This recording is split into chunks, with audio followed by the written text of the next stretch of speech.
It's only a game.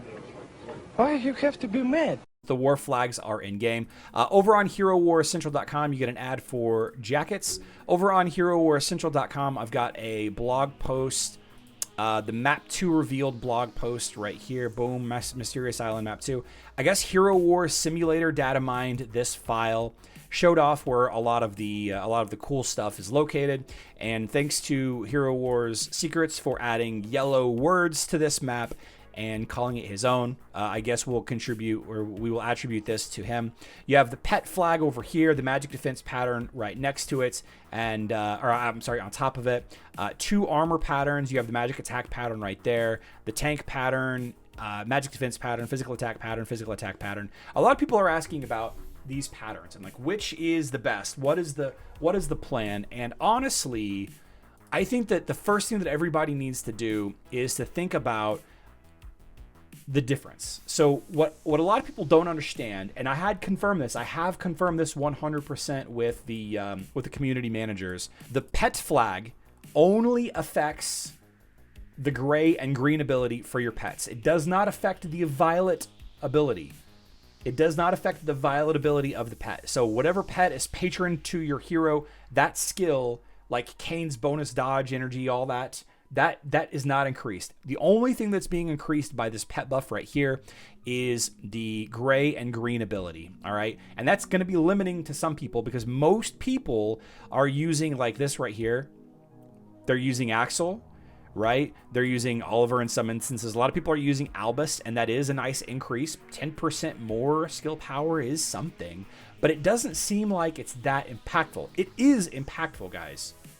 Chorus will now block 73.5%. I mean, that's something. That's not nothing, but it's not much. It's not much. Is it more than getting your tank 10% more? I think it's really going to boil down to the decision of how active is your tank. My tank has a crappy artifact weapon. A crappy artifact, ultimate ability.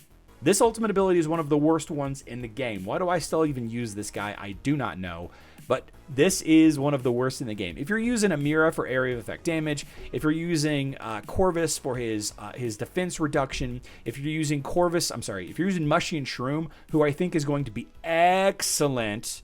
Mushy and Shroom is going to be absolutely fantastic with this new war flag. If you're using a tank that you want to see more of their ults, then that is probably going to be the easy choice. Now, the long-term thing you got to think about. Will there be another opportunity to get this banner ever again? Those that run Dante tank probably don't need the tank flag. Right. Anybody that doesn't actually use a tank, thank you, Jiv. Anybody that doesn't actually use a tank, that uses Invari or Arachne or Dante or Ishmael or, Kark tank. I don't know. Anybody that doesn't use a tank, this isn't going to benefit you because it increases the tank, not the hero acting as the tank, right? Maya is a great choice. It doesn't impact Maya at all because Maya is not a tank. A lot of the questions revolve around, is it worth going after this pet?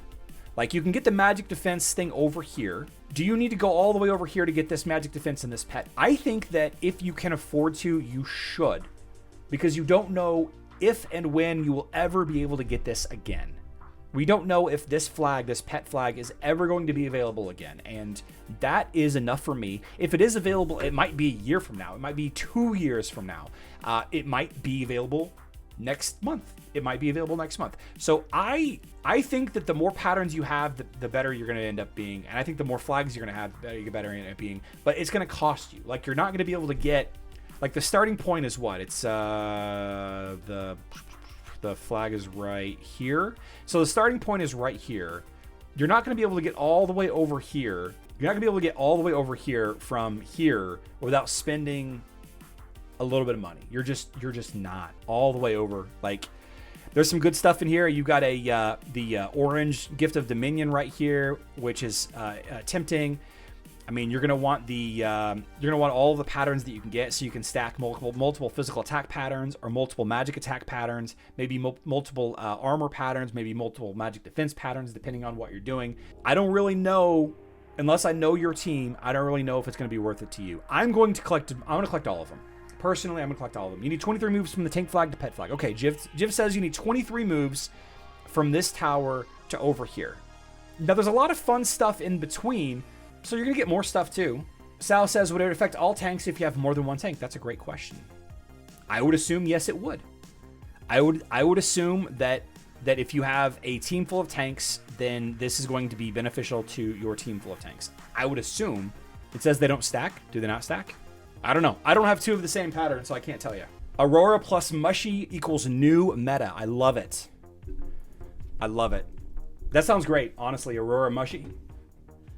The amount of damage, and throw in Morgan there. Oh my goodness. You guys know that Mushy and Shroom does more and more damage the longer the fight goes on, based on how much minions are healed and Morgan's minions count. Oh, Mushy and Shroom is the way. Woo! You can't put two of the same pattern. Aha! Thank you, CGZ. That's what everybody's saying there. That's what everybody's saying there.